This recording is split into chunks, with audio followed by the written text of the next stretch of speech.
Is it really? What? Yeah. Oh my god. That's incredible. You just never see this map. It's always given the best games. It has. I was about to ask you, have you casted this map yet today, or do you remember the last time you No. casted on Radisson Station? Gotta be a couple weeks. Yeah. It's been a minute. Occasionally the players will choose it, and I feel like actually when I was seeing it was right before like the GSL season got into full swing, and I feel like they were choosing it because they were never going to play on that map in GSL. So I would cast all the Koreans playing on Radisson Station for like 2 weeks because they didn't want to show their builds on the other maps. Yeah, like those like the early days, we got to see a little bit more of this map as people were exploring it and realizing how broken it was. And since then, we rarely get to see it. I do recommend, if you ever have the opportunity to maybe cast some WTL Chicken Man, because the format there is very different. No vetoes, it's loser's pick. So because it's loser's pick, mate, the Protoss, they go for it all the time, and you get to experience it a lot more, and it's nonsense. It's crazy. That's so exciting. But we have it here. The PvP on the best map, the most PvP map, I feel like. And spawning in the upper right-hand corner of Radisson Station, it is none other than Maxi Paxi. And spawning in the bottom left-hand corner of Radisson Station, we have as opponent, we have the Chinese Protoss player, the Blue Protoss, representing the Platinum Heroes for the first time in the finals of ESL Open Cup Americas. It is Firefly. So cool to see Firefly now moving to Texas, becoming a citizen of Texas. I want everybody to remember that when you see Firefly playing, whether it's in this or if you're in Twitch chat, you know, of the ESL, if he makes it to Atlanta, maybe that'd be so cool to see those chants of USA in chat. I cannot wait for Firefly to get those USA chants. Yeah, especially if he does go to Atlanta, right? He's gonna have the home ground advantage. Like, that's gonna be huge. But yeah. Oh my god! And already we have the map coming into play. Now there may even be people watching right now that have never even seen Radisson Station before. And mate, there's a reason why. Oh, Firefly, he's beautiful. We love Firefly. It just gets better. Just grabbing that gold. Let's go. Okay, so a big thing about this map is, of course, there's a ramp coming into natural. There's a pocket base as well. You can cut corners. You can be very greedy on Radisson Station, but Firefly is ramping that up to 11 by rushing into that goal. Yeah, and I mean, with the gold base first, you got to imagine he's going for a very quick attack on his opponent, right? MaxPax is going to scout this, of course, because he saw no Nexus. He's like, what else could he be doing, right? It's got to be at one of the gold bases. But you're right, like MaxPax can be super greedy, and he has a good defensive position up that ramp and his tight little 3-base triangle there. So Firefly, I think he's got to get that damage done quickly if he's going to go for an attack. But that gold base is, of course, very vulnerable to MaxPax doing an attack on him. So if Firefly just tries to macro, that's not likely going to work out too well for him. Definitely. I mean, as you were saying, like, this is a very exposed base here. Can be attacked from almost all angles as well. It's very far away from, of course, your main bases. We're going to be recalling over and Maynarding this gold as well. And I agree. I expect Firefly to be hyper aggressive with this, but that sounds difficult to do, right? Like, it's so difficult to be aggressive on this map just because of how defensive it is on Radisson Station. Yeah, and look at this cheeky adept coming over here for MaxPax. But I got to imagine Firefly has, like, a plan, right? He's got a proxy going down over by MaxPax's base. Is he just going to try to brute force his way through? He may try to, but two adepts rock up, and two adepts say one-shot workers. Probes are going to be going down here, and we can't stop them. This is disastrous here, as we've killed 3, and we're going to kill so many more. I mean, this is the exact counter MaxPax needed to do, and I don't know what Firefly expected. Like, this is what happens. It's how it goes. The Stalker, just not enough DPS to push these Adepts away. 7 probes going down, and despite having that gold base, Firefly is going to be very far behind economically now. Exactly. Like, something we were lacking here was maybe some better Sim City to try to zone these Adepts away, to do something to stop this, even if it's possible. Behind this, it's going to be a Stargate follow-up. We have the Oracle diving right into the main base. The economy is going to be crippled here. Firefly barely has anything to defend. He has 1 Stalker, soon to be 2 Stalkers in position. Yeah, and I mean, it looks like it'll be enough to maybe push the Oracle away, but it's still going to get a couple of kills. And anything at this point is too much damage for Firefly to handle. 17 workers to 36. Really, all MaxPax has to do now is not die to whatever Firefly tries to do to him. He's got a shield battery over here. He's got double pylon, so that's not going to be depowered easily. And Firefly isn't even going to try. He just taps out. GG, well played. GG. Firefly taps out. MaxPax does take the first game, and I appreciate the creativity, the ingenuity there of Firefly rushing to that gold. But as we saw, it's a very exposed base and very difficult to defend, and MaxPax just had his way with the economy of Firefly. Yeah. I mean, I don't know what Firefly's plan was that game, but it feels like the first response that you'd expect to see, right? Oh, you're taking that gold base, mineral line's very exposed, I'm just going to send Adepts in. It's already like a huge part of PvP is getting your wall set up so the Adepts can't get through, so that 2 Adepts can't shade in, because I mean, I've seen players leave as soon as 2 Adepts get to their mineral line, right? Heck, that's pretty much just GG 9 times out of 10, and that was no exception. Firefly tried to play it out a little bit, but the 2 Adepts just gets the job done. Yeah, exactly. The Oracles were like the cherry on top as well. There was a second Oracle coming out, and likewise, they can also one-shot workers, so there was just no way for Firefly to facilitate for his all-in that he was trying to work up towards, trying to build towards. Maybe he was hoping that MaxPax would be bamboozled a little bit, or maybe wouldn't scout the goal base in time, and maybe Firefly could get away with it. Regardless, game 1 is in the books, but it's the best of 5. We got plenty more games ahead of us. It is, and we do. I'm very thankful for that. And we are here in game 2. We're on a hard lead, maybe a bit more of a normal standard map here. In the lower right-hand corner, it is none other Dystorm Gaming's MaxPax taking the 1-0 lead in this best of 5. And spawning in the top left-hand corner, we have as opponent, we have the blue Protoss player, the Rising Star himself, representing the Platinum Heroes. Down in the series, but looking to tie it up, it is Firefly. And of course, MaxPax going for the low ground pylon. This is no surprise. There was a little bit where even MaxPax wasn't doing this on the maps that were flat ground like this, but then he was like, "No, I'm going to do it anyways."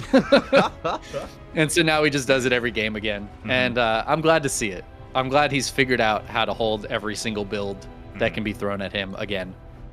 Yeah. I've seen some players get close, but I don't think I've seen a Protoss break him with a 1-gate expand lately. Yeah. In this map pool, I don't think I've seen it. I don't think I've seen it yet. Yeah. Again, MaxPax is just so damn powerful. Firefly is sending a probe towards the towards the right-hand side of the map. This could be for a proxy pylon, potentially a proxy Stargate, which doesn't necessarily have to be all in, just a way to cripple the economy and to even things up. And it is good to see that Firefly is, again, aware of what his opponent is doing and coming up with a way to try to counteract that. Yeah, I mean, I love a good proxy Stargate. MaxPax is going to see, of course, there's no second pylon here, but that doesn't really mean much. It could just be hidden somewhere out on the map. I'm sure he's going to try to keep an eye on when the Nexus goes down, though, and what units come out of these gateways is going to be important. To get that Stargate up as fast as possible, you'd want to build double Adept, but Firefly might try to build something else to throw his opponent off. Nope, just 2 Adepts. All right, there you go. Oh, my God. So that is double. Threw us off. Yeah, that is double Adept. You know, we were right here, but across the map, that is not a Stargate, that is a Robo, and this looks like, I imagine this is going to be a War Prism to actually ferry the Adepts into the main base. Yeah. So yeah, very cheeky variation here of proxy for Firefly. I love that. All right, he's gonna do something a little bit wild. MaxPax, of course, has his Stargate coming up in the wall. I feel like he's going to build a Phoenix because I feel like he's expecting a proxy Stargate. That would make the most sense. Meanwhile, Maxpax, he does force away that probe. He has control of the Zonage. He's going to be scouting. No, he's moving in the direction of the Adepts. They're too late. Oh my god. They're going to spot it. All right. Well, I mean, Maxpax still has to get some units up to deal with this. He's only going to have the one Stalker out and one Adept somewhere. Oh, it's on the other side of the map. All right. Oh, yeah. The Adept. Getting killed. Yeah, the Adept does go down across the map, does get a scout off, does confirm what's going on. We have a Twilight Council follow-up here from Firefly, still committing to the Prism as we do dip into the main base. There is a Stalker in position, but not enough DPS. The Adepts should make their way into the mineral line. Yeah, and the Phoenix can lift up one of these to make sure they can't one-shot the probes. There's no battery yet, so the Adept's going to go ahead and get a few kills. And, of course, Maxpax has the natural, but hold the phone. The Adept's going to be able to shade away. Oh, only one of them has it off cooldown right now. Yeah, we do have the Adept shading towards that main base. Once again, 4 probes going down. We should be able to get another worker as well. Phoenix does arrive just in time, but we're just continuing to just ferry Adepts into the main. Yeah, and behind this, it's going to be Blink for Firefly, so he's going to blink all in Maxpax after trying to get this probe damage done and keep Maxpax's economy low. I've seen a lot of players try to blink all in against Maxpax in this situation, but I've never seen them do it after killing 9 workers at the start of the game. Exactly, like the Phoenixes, they're just out of energy. They had such a hard time. 10 workers go down in total. Finally, the Adepts do get cleaned up. The War Prism is still alive, by the way, and it's going to be protected by these Stalkers. At least I hope it is, as we just dive on top of it. Yeah, I mean, I think he just goes for the kill. Killing that's way more important. He doesn't even lose a Phoenix. And that's great value. It's a great way to start this off. Maxpax already knew what was coming. He saw that Twilight Council on the other side of the map. He was expecting Blink. He's getting out an Immortal. And I don't know, I kind of love this for Maxpax right now. Yeah, exactly. I mean, Firefly, he's going to have Blink, so he's going to be able to bypass the wall and go straight into the main. Observer is on the way for that high ground vision, so he can ignore the shield batteries. There are 2 of them here in the second pylon as well. Maxpax does have a preemptive shield battery, though, in the main base. He's expecting, something in the main as well. Yeah, but you're right. He doesn't have a lot in there. It's just the one pylon. It's powering the most important structure he has right now. Oh, the Stalker's going to be able to blink up. Can they stop that Immortal coming out? No, they cannot. But Maxpax is going to have 2 Immortals up against these Stalkers, and Firefly is like, uh-oh, hold on. Needs to back up, but the Phoenix is going to lift up a couple of these Stalkers and allow those Immortals to get some kills. Already 2 Stalkers going down. Yeah, big loss for Firefly. He still has a lot of Stalkers, don't get us wrong, but with 2 Immortals soon to be 3, it's going to be so difficult to break this position. The Cybercore is going to go down. It is exposed at least, and Firefly, there's no turning back from this. He still has to double down on the all-in. Yeah, I mean, there's nothing else for him to do here. He just has to build more Stalkers. Maxpax already up to 29 workers, and he continues producing. Whoa, Blink's on top of the Immortals, but the Super Shield Battery is going to keep him alive. The Phoenixes, again, lifting up 2 of those Stalkers, stopping the one-shot possibility, and that is just going to be a hold from Maxpax. You can't do it. You can't break them. It's just not the play. It's not. GG gets called. But what I will say is that was damn close. That was impressive. Like, even though in the end Maxpax did shut it down, I do think a big moment was Maxpax killing the War Prism, just completely taking the wind out of the sails of Firefly's follow-up. But Firefly, he was popping off. He was getting quite a lot of economic damage done. He was setting himself up for success. Almost pulled it off, but barely couldn't. Ugh. Yeah, I mean, the Adepts was such a great way to start that off. I think if Firefly... Obviously, losing that Prism was big, but I think if he had blinked into the base a little more crisply, right? I think he could have gotten there sooner, could have blinked in sooner. He might have been able to stop that second Immortal from coming out, and that would have been a huge, huge win for him. Even if it's just temporary, it could allow him to get that damage done. But with 2 Immortals out, Maxpax just wasn't scared. He was not scared of that Stalker army at any point.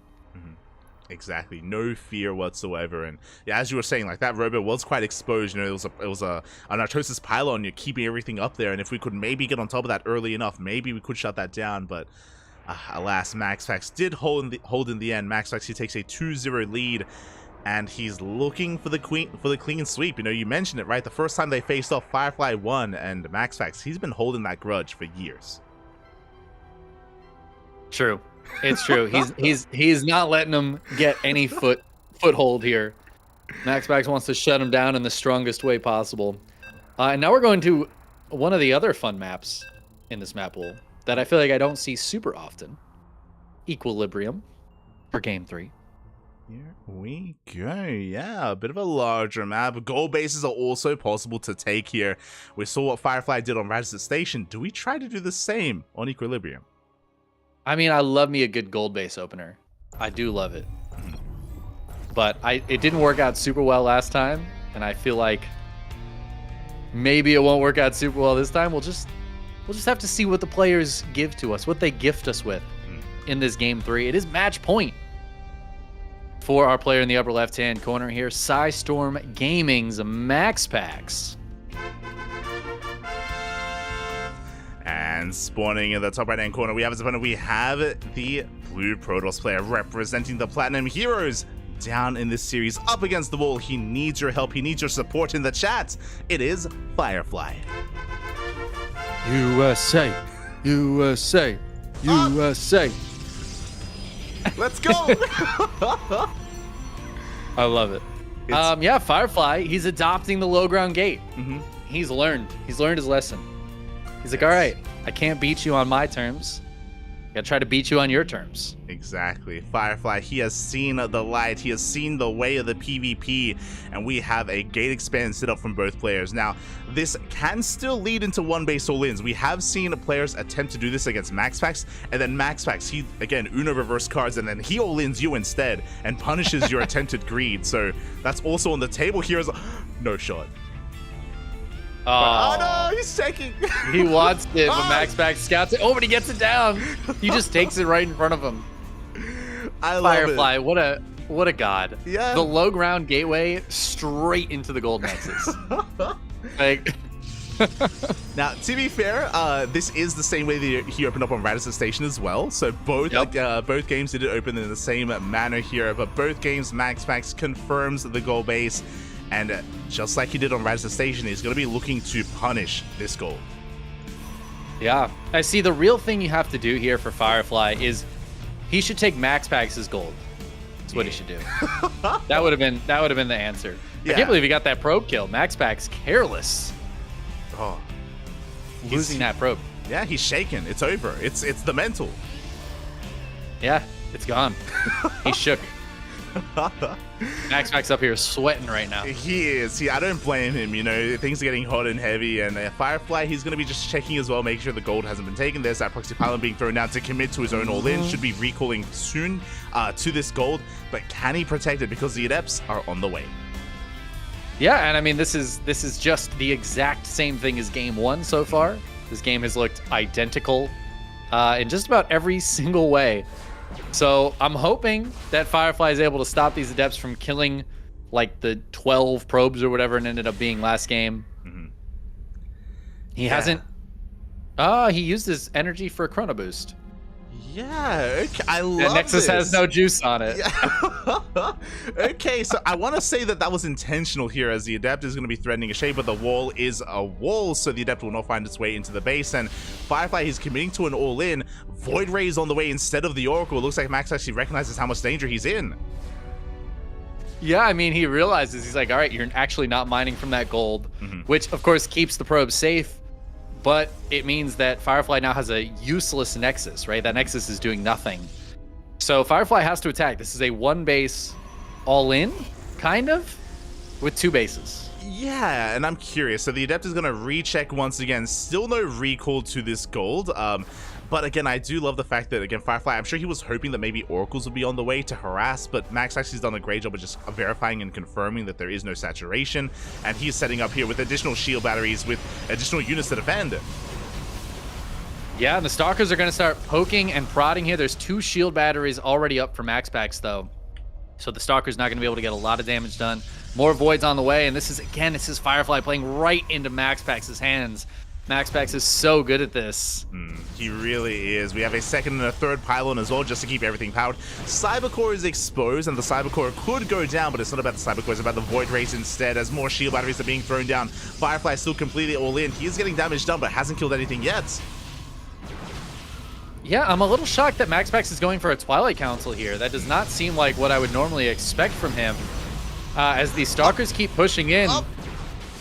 Oh, the Void Ray getting low, but it stays alive. The shield battery's keeping it up. Is there an overcharge available? There is, but he's not using it. One of the Voids dies. Max Packs. Max Packs. Yeah, that was Max late. Packs a little bit late pulling the trigger there, and alas, 2 Void Rays go down. The third one is only halfway done. We only have 1 gateway. The Stalkers are going down. Firefly is busting in. Yeah, I mean, this is going fantastically for Firefly. Now the shield battery overcharge has been used. There are 2 full energy shield batteries here, but the Stargate is getting very low. He's going to have to use more energy from those shield batteries to keep that Stargate alive because it's going to die before the Void Ray gets out.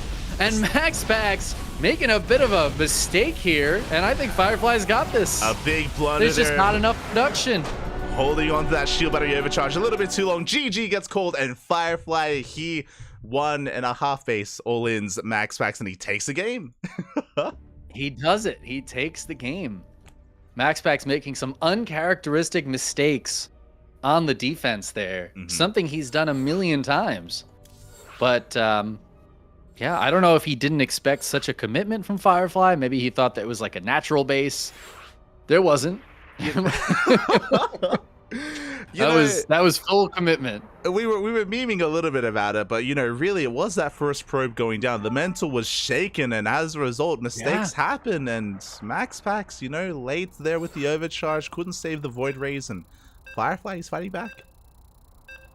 Yeah, I was pretty shocked to see that. I mean, we were kind of talking about it, and while it sounds silly, I don't see Max Packs lose those like ever in the last 3 years. It's very rare to see him lose in that kind of situation. It happens occasionally, but it's usually he doesn't make those kinds of mistakes too. The late overcharge, a Twilight Council follow-up is very weird to me. I would have expected either a Forge for Cannons or more likely a Robo to get into Immortals.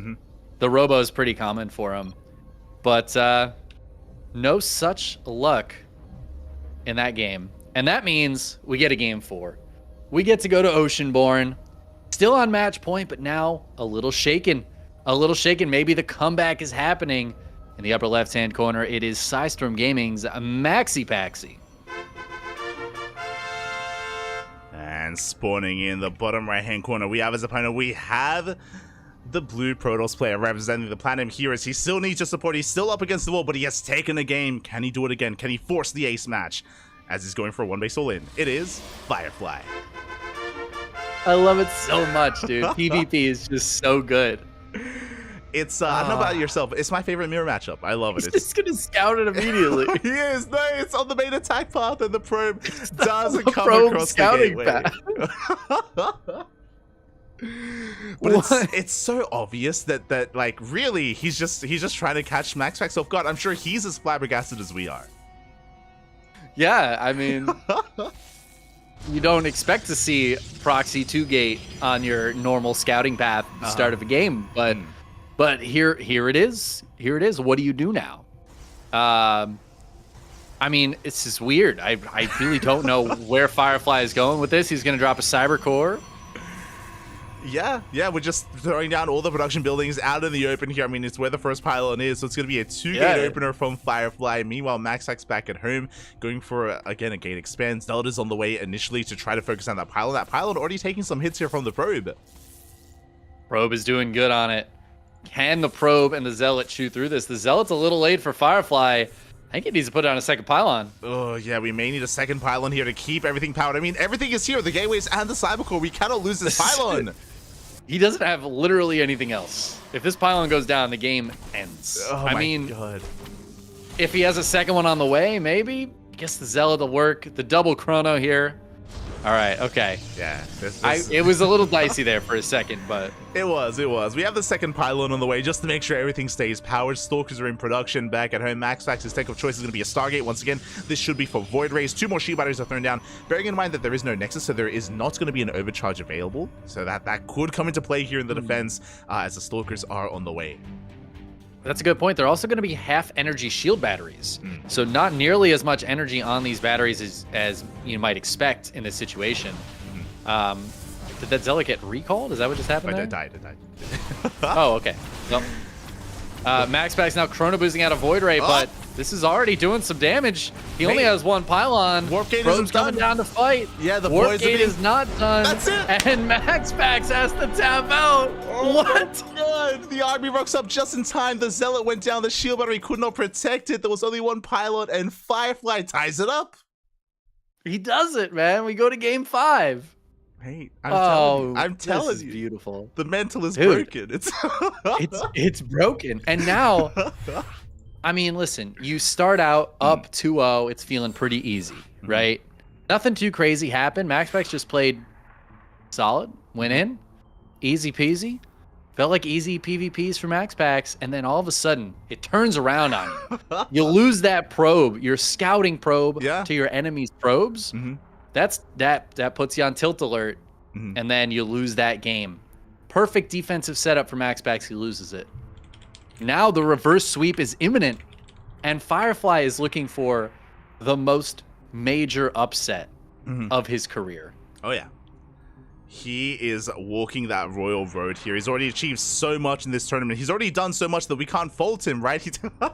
He took down Bjorn, he took down Gumiho, he took down Creator. This was not an easy tournament for Firefly. He took down some heavy hitters on his way to the finals. And Firefly, he's not done. He's unsatiated. He wants one more. Yeah, I mean, arguably, his road to get here was harder than MaxPax's.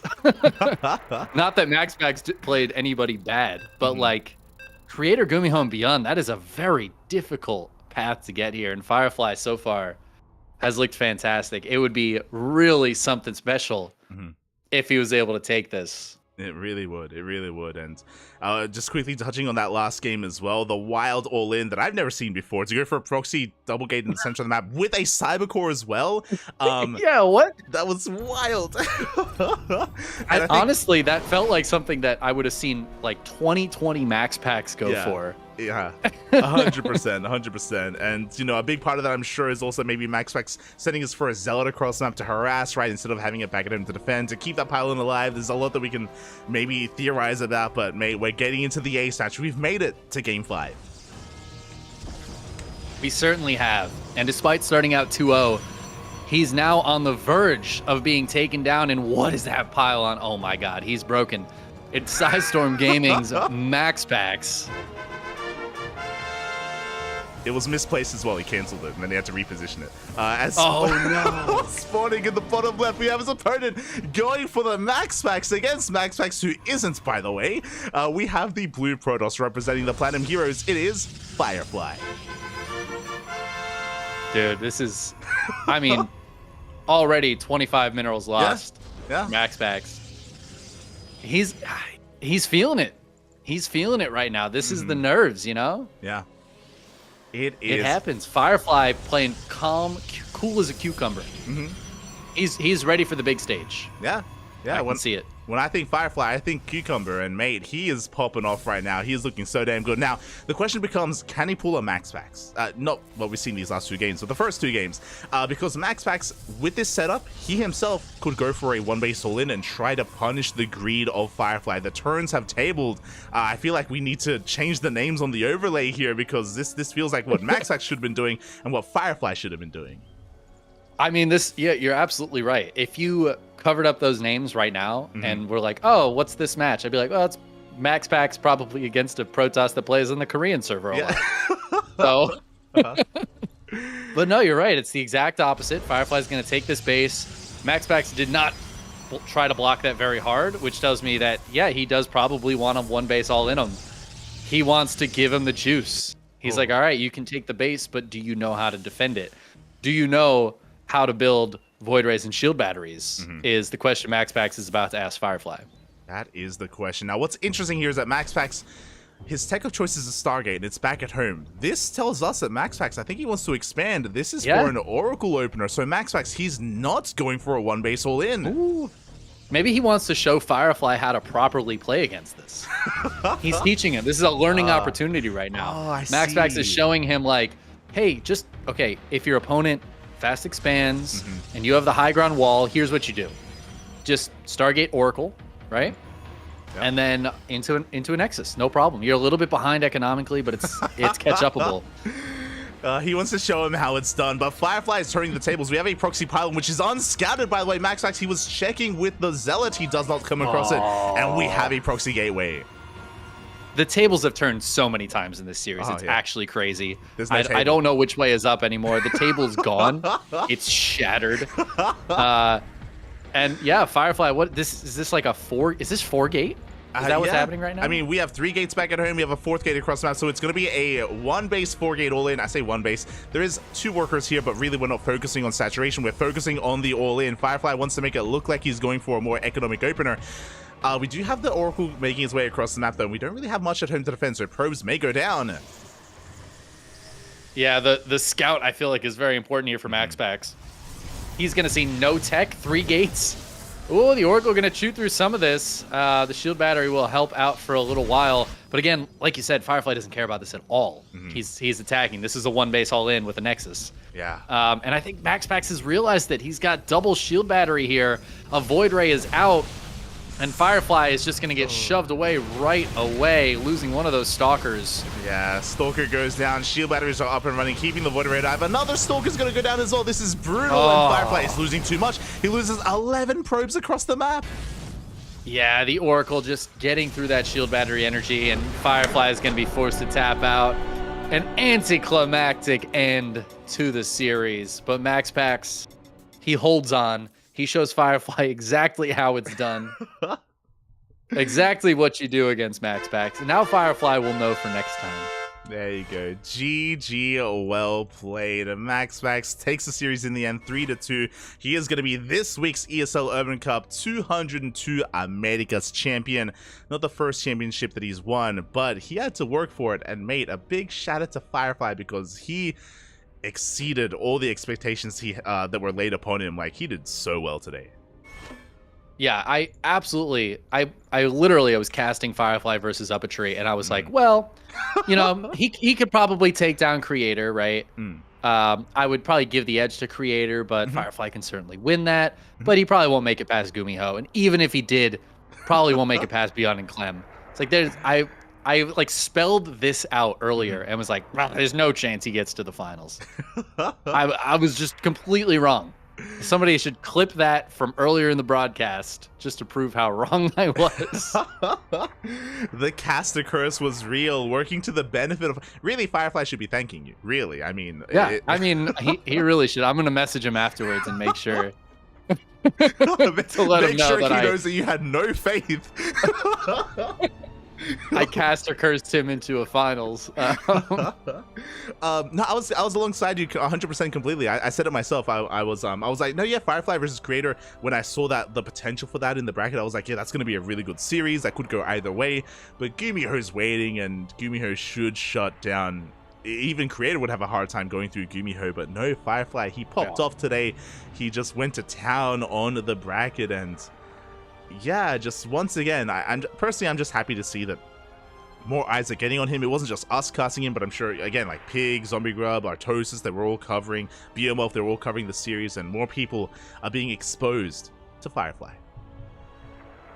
Yeah, that's definitely the positive outcome of today. I'm stoked on it. I hope we just get to see more of him. You said he plays in the World Team League a lot, so that's dope. Yeah, awesome. Yeah, he's the new ace player of the Platinum Heroes, and yeah, as a result, he's fielded on a weekly basis, and then we always see him pop off against all these big names, and yeah, regardless, this was a great tournament, Chicken Man, a great tournament, and we had a great time casting with you as well. Thank you. It was an absolute pleasure. I'm glad we could connect for these last couple of matches. We should do this again sometime. Yeah, we'll do it again sometime. It's always good to have a co-caster.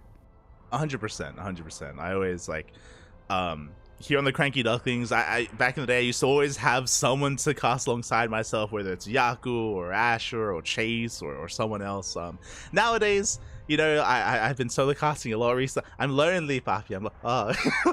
So, you know, if you're ever available, I'm more than happy to have you on as well and cast. Oh together. Yeah, you know, us foul, we have to stick together. And if there are no ducklings around, this chicken will be happy to step in and swim around in the pond with you. Oh, jump in, Papi, jump in. Let's go. But yeah, it was a great tournament, great matches as well. Yeah, any kind of big highlights for you? I mean, I say that, right? It's just Firefly, you know. It's been his tournament. He may not have won, but this was his tournament. Yeah, it really was his tournament. It's such a cool thing to see him go so far. Honestly, pretty much all the games from like the round of 16 on in these brackets are super fun. Mm-hmm. But yeah, the final so far, that was the best match I cast today, for sure. Yeah, definitely. Oh my god. And yeah, as we're kind of wrapping things up, also to let everyone know and to let the people that are watching on my streams all know, Chicken Man, when's your next cast? Like, what are you casting next over on your channel? What's going on? I only cast like twice a week because I lost all my passion.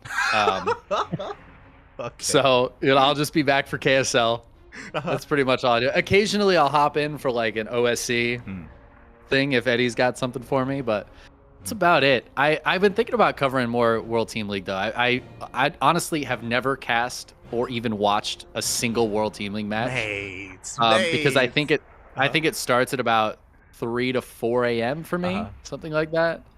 So it's just never in my purview. I don't even think about it because it's just never on when I'm around. Yeah. So I might have to give that a look. I mean, the thing about WTL is that it's casted via a clean feed. We actually don't get into the games. And the clean feed VOD is saved, and they do allow you to, if you want, you can just stream at a more favorable time for yourself. You can set up your own cast, and you can cast from the clean feed. Like, it's all there for you. Like, it doesn't, if it's at a bad time slot for you, you don't have to cast it live. I think Biomorph, he does like some replay casts, essentially. Yeah. For WTL. Yeah. So that's available if you want. There you go. That might be the way to go. It's beautiful. So KSL. All right. This is your next. Yeah, KSL. How about you? What do you got? I'm sure you have like a million things. Yeah, in a couple of hours. I feel like you're always lying. Yep. In 5 hours. Like, we're here on the CranKy Ducklings. For those who maybe don't know, I'm Light_VIP. I do stream. I'm one of the co-founders of the CranKy Ducklings. Quack. And I'm going to be live in 5 hours and 30 minutes here. We're actually going to be doing a replay cast of GSL. We do cover some of the GSL matches here on the channel. So yeah, we're just catching up on the previous season that has gone on. So yeah, nothing new, just some GSL replay casts. If you missed out on it live, then you can tune in on the CranKy Ducklings in 5 hours. Nice. I'm sure that'll be fun. Good GSL matches. Yeah, for sure. And as you mentioned, yeah, we're typically live every day here. We got a lot of all the time. Yeah. All the time. Yeah. Just so much passion. It's like I'm Chicken Man circa 2019. It's crazy. It's yeah, exactly. Oh, God. I remember those days.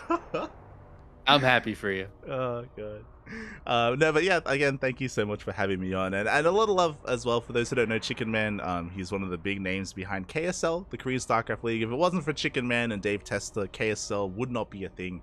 You guys had the initiative to actually make it happen, so thank you for all you do, Chicken Man. Thank you.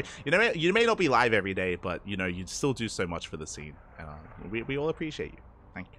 I try to do what I can, just a little bit here and there. For sure. Maybe one day I'll get my passion back. It'll be like we'll make a movie out of it. Oh. Stella got her groove back, but I'll get my passion back. That's what will happen. I look forward to it. But all right. It also think we'll call it there. Are you gonna keep going right now? No, God no. I need to get some breakfast. I'm starving. That's a good idea. I was gonna quickly ask as well. Are you gonna be at DreamHack Atlanta? Are you gonna be at the live event? I am gonna be at DreamHack Atlanta. Yep, that is my plan. Are you gonna be at DreamHack Atlanta? God no. Yeah, I wasn't expecting you to, but who knows? Maybe you wanted to sit in planes and airports for 24 straight hours to get to Atlanta. Unironically, that is how long I would be stuck in planes and airports. You're not wrong. Yeah. Yeah, I was looking at plane tickets over the weekend, and it's like 3.5K just for the plane ticket alone, the return flight to Atlanta. Yeah. I'm not. Jeez. I don't have that. Let me tell you, that's not happening. Subscribe to the CranKy Ducklings. We could get them there, I believe. How many subs is that? Can somebody gift like Oh, 1,200 subs. oh no. You Maybe- guys got it. I believe. Maybe one day. Maybe one day I'll be able to journey to the Americas. But yeah, enjoy. What, enjoy, what I'm we sure. need is an event in like Sydney. Mm, You know, yeah. I'll come down for that. Oh, let's go. Yeah, we can jump into a pond together, IRL. That'd be beautiful. Be amazing. But yeah. Thank you so much again. For the cast, Chicken Man. Maybe we Yeah, can do no, this again. thank you for having me. Mhm. Feel blessed to be heard on the CranKy Ducklings channel. You're welcome. You're welcome. And maybe we can do this again. Maybe next week. Maybe for Oh yeah, another ESL Open Cup Americas. I'd be Make- down. Make a date out of it. Yeah. Sounds good. I'll get the wine. Oh, okay. I'll get the flowers. Perfect. Okay. Okay. I gotta be heading off. But yeah, man. Thank you so All much. right, And all right. I'll see you guys. I'll see you next time. All right, be good. Ciao. Yeah, that was a lot of fun. It was a lot of fun. Again, like recently, for those of you that are here on the CranKy Ducklings, recently, like Yaku has been a full-time full-time student. Ash has been focusing on his IRL work, and I haven't had a co-caster in so long. And a couple of days ago, I reached out to Chicken Man. I was like, "Yo, ESL Americas, you free?" He's like, "Papi." Oh, so yeah, let's go. So, this may be a regular joining of casters here for ESL Americas. Just so we can cast together and have some fun together and collaborate in a way. So yeah. This also means that I don't really get to pay attention too much to chat, unfortunately. I don't get to read chat too often just because I'm focusing on my co-caster. Also, it feels really weird. It feels sorry, I should turn my cam back on. Hold on. I should turn my cam on my I got you covered. Huh. Studio mode. Camera. Bam, there we go.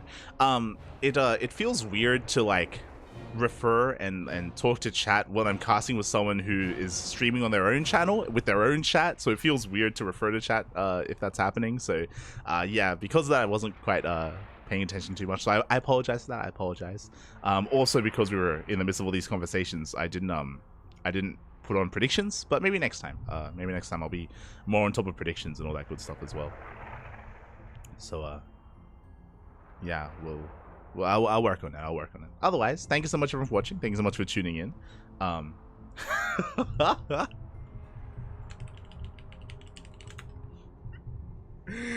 Thank you so much everyone for tuning in. Hope you all enjoyed the tournament. Again, big shout out to Firefly. He popped off tonight. It was amazing. It was beautiful.